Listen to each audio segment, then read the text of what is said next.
Sister Kate out doing my morning chores, and I wanted to show you a couple things today.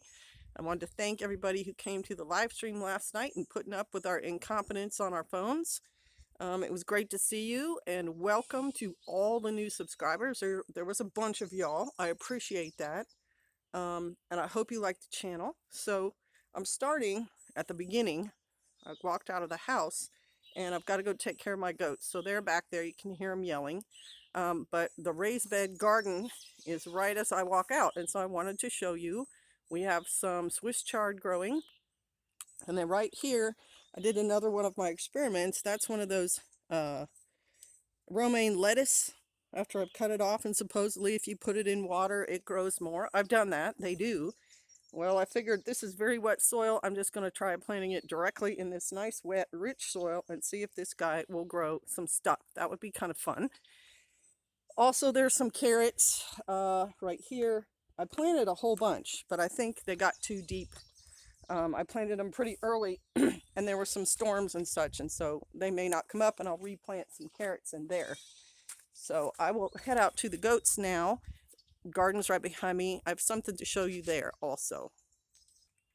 This is my tomato patch, and I planted some Rutgers tomatoes that went through the 20-degree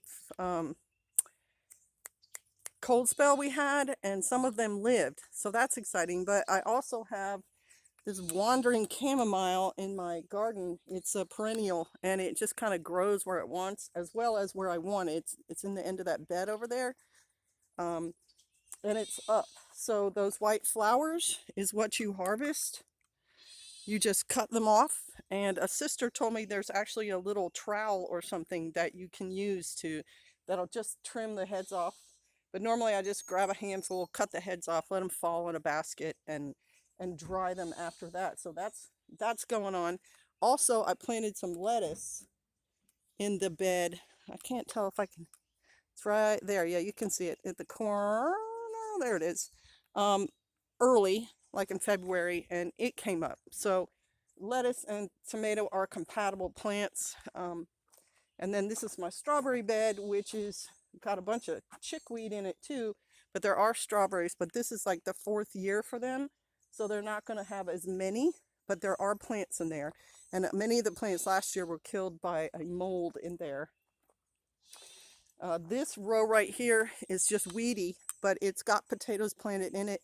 And I'm doing it the way that I saw in a book, an Irish book, where it said you just cut the turf and flip it, put the potatoes in it. So actually, I think I see one. I'm gonna have to cover that one over. I think I see a potato sticking up back there. So I will do that, and then, well, I don't have to go through the whole garden with y'all right now.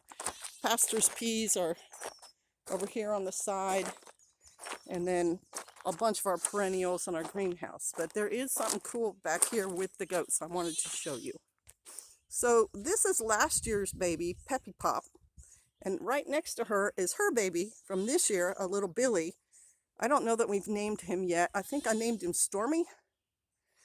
And his daddy, he looks just like his daddy and just like his half-sister. This female and the Billy combination throw these cute little goats with the white spot on the forehead. So she's only 3-4 days old, and that was Peppy Pop's first. And when I came out, I could tell Peppy Pop was going into labor. She was being way more vocal, and her whole name is Pepper Pop.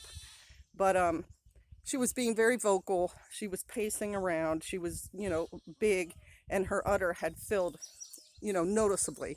And so on a particular day, I was inside, and I heard her bleat, bleh, in a particular way, very strident. And so I came out, and he was being born, but it was 1 foot out and a nose, which I think is normal for goats, but it's better if there's 2 feet out. So I just I think we already did this on a video, just sort of tugged in a direction when she had a contraction to kind of ease his shoulder, and he was born like 30 seconds later. So it all worked out. But yeah, these guys have to get tied somewhere where there's more green, because they have eaten down. These are just their holding pens. We need to get them out into that. Yael completely tangled, and Toyota in the back.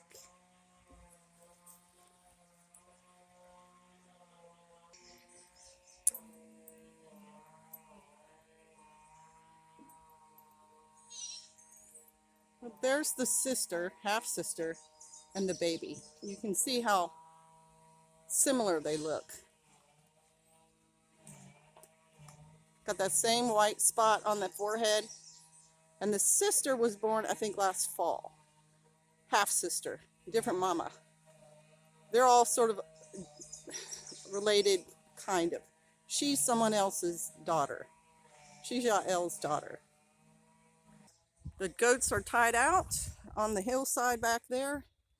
And now on to the ducks, which I will do sort of an expose or whatever on the duck who had the surgery. I'll do get you guys a picture of her, and someone who is a pretty regular subscriber, I think it was Caleb Martinez, asked specifically for a picture of her bandage on her foot, so I will attempt to get that for y'all too. And I wanted to show you, it's prep day, so Pastor, he's weed eating. I've got to wash dishes and other things, but it's kind of a fun day too. And I've got my Hawaiian, it was not something I ordered, too small for Pastor, but it's kind of fun, and I'm trying to have a light attitude today on the day we get ready for his Shabbat. In the orchard, that is a duck. That's her bandage right there on her foot. That's her. I'm going to try to get closer just to see how she's moving before I let them out. Okay. She is still limping pretty bad,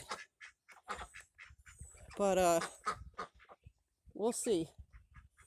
I might keep her in there just one more day so she doesn't walk around a lot. Okay, so here she is. And let's see if I can get her foot. Right there's the foot with the bandage, with the tape at her ankle and her elbow. It's still on. I don't expect it to last forever, but it's going to keep that wound closed. And so I will probably just put her back in the hoop coop with the other duck. She's behind that. She's in that cage right there.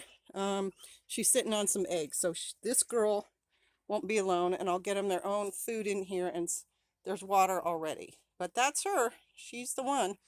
That's the one we're hoping will make it through. She'll be the first duck that this treatment has successfully worked on, if it does.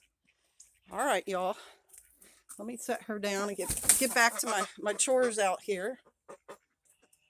So we've got those girls squared away, and the other ducks are down in the pond having their bath, doing duck things down there. And I've got to get on with the rest of my prep day. So thanks for joining me, and I will see you in the next video. I'll also post a few pictures, I think, in the community section. All right, bless you. Shalom.